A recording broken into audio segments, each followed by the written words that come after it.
hands on him and handcuff him.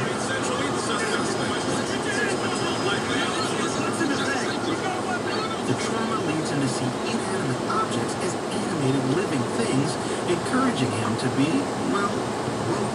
That's right. Keep talking trash, kid. And that ain't even close to low, but you ain't even close to low. Not even low. Come on, Keith. This is all wrong. This is how woke adds new layers of funny to a situation that easily could have been predictable and pedantic, especially when comics like Cedric the Entertainer and Nicole Byer are voicing the objects. This is a pitch-perfect comedy released at just the right time, encouraging us to laugh at all of the absurdities surrounding today's racial and social politics, while also reminding us of why staying woke is ultimately so important. As Keith becomes more aware of the racial politics around him, his well-crafted life starts to fall apart, as his roommate Clovis explains. You know Russell Woke, right? Broke. Broke. Rises woke. It's an added treat that this fun, sharp-eyed satire stars Morris and Zameda, two black performers that I always felt were overlooked on their previous gigs. Morris on New Girl and Zameda on Saturday Night Live. Here they get to be funny and authentic at the center of the action. No more best friend roles or big parts at the edge of a sketch focused on white characters. Woke is inspired by Keith Knight, an award-winning cartoonist whose work often deals with race and social issues, and who says he was racially profiled by cops while living in San Francisco 20 years ago. If anything, Woke the TV series gains its power from how little has changed since that incident, except for the power black creators like Knight now have to tell their stories on their own wonderfully creative terms. I'm Eric Davis.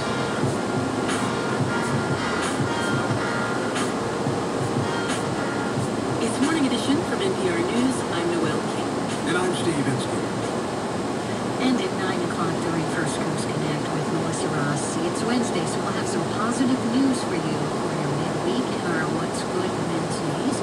Women's March Jacksonville hosted a rally outside the Duval Supervisor of Elections office yesterday to call for increased access to voting. Local pastor R.L. Gundy said on WJCT News' First Coast Connect with Melissa Ross yesterday, he's part of the coalition that has been asking Duval Supervisor Mike Hogan to meet with them. He has time. He has time to do anything that he desires. We just want him to have the better angel side of him to come out and do what's right for all people. It's not about the party. Give everybody the opportunity to have access to vote.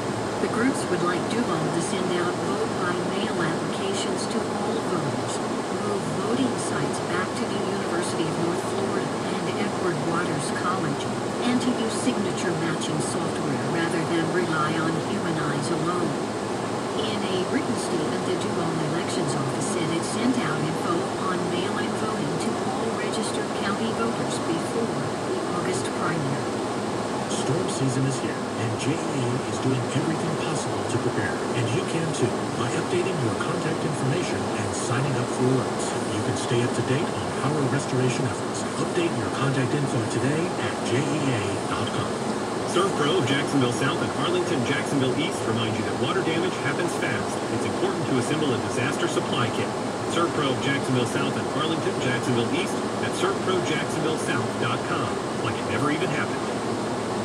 And our business news is coming up next on Marketplace Morning Report. Right now, humid and partly cloudy in Jacksonville. It's 77 degrees. We'll reach the upper 80s this afternoon with a 60% chance of rain. It's hard to say what is the bigger challenge, coming up with a coronavirus vaccine or getting it to people.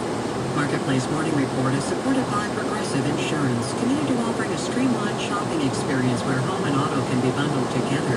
Now that's Progressive. Learn more at Progressive.com or 1-800-PROGRESSIVE.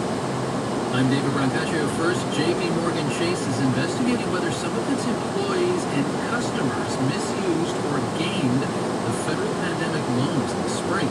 Marketplace's Nancy Marshall-Genzer joins us here with details. What's the biggest the bank's looking into here?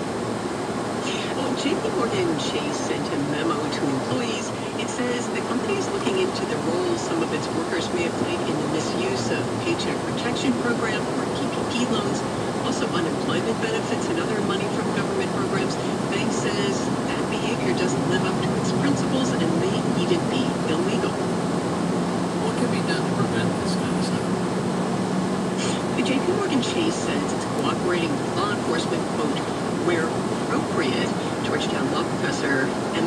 Pullman Jordan has another idea. She told me banks should be required to keep some percentage of these loans on their books. It's called skin in the game. That means that if they don't scrutinize the loans properly and the loans default, they are going to lose money too. Pullman Jordan says that would also cut down on the misuse of government money the J.P. Morgan Chase member was talking about, because banks would be on the lookout for fraud. She told me right now banks are paid 5% of the value of the loan no matter what, even if there is fraud. All right. Marketplace's Nancy Marshall-Genzer, thank you.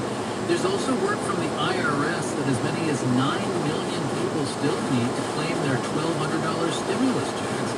This is mostly people who typically don't file tax returns. You have until the middle of next month, October, to register for the money. After 3 days of plummeting technology stocks, index futures at the moment suggest some stabilization today. The NASDAQ future is up 1.6%. The S&P future is up 0.7%. Marketplace Morning Report is supported by Fidelity Wealth Management, where advisors work with their clients to develop flexible investment strategies that evolve as their needs change. Fidelity.com/wealth. Fidelity Brokerage Services, LLC. And by Avalara, simplifying sales tax compliance with cloud-based solutions. Avalara automatically integrates with more than 700 of the most widely used ERP and e-commerce solutions. Avalara, tax compliance done right. AstraZeneca stock, the pharmaceutical company, is down 1% in London now after the news that it has paused giving shots of its corona vaccine candidate to test volunteers because one patient had an unexplained complication. Scientists say this is common in a drug trial to give researchers time to understand what happened. Shares of companies making other vaccines are up today. Moderna up 2.2% in pre-market trading. BioNTech stock is up 5% in Germany. And making a vaccine is only part of the challenge.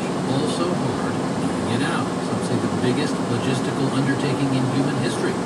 Here on the Marketplace Morning Report, we're covering this distribution challenge with regular coverage starting today.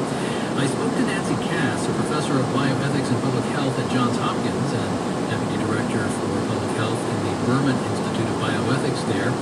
There's a term we need, 2 words, vaccine nationalism. So vaccine nationalism is a phrase that has come up in the context of COVID to mean that a particular country might want to make sure that all of its own people get vaccinated before the vaccine is shared with others. Essentially, it's a way of saying, if it's our vaccine, we want all of our people to have it first before anybody else in the world can have it. And I can see, as a matter of politics, that you might want to America first, in the case of the United States of America, but there's an ethical problem with that? Absolutely, and I want to say that I think it goes beyond politics. I think you're absolutely right that there is a political angle here, but there is also, our leaders are trying their best to serve their own constituents, and if their constituents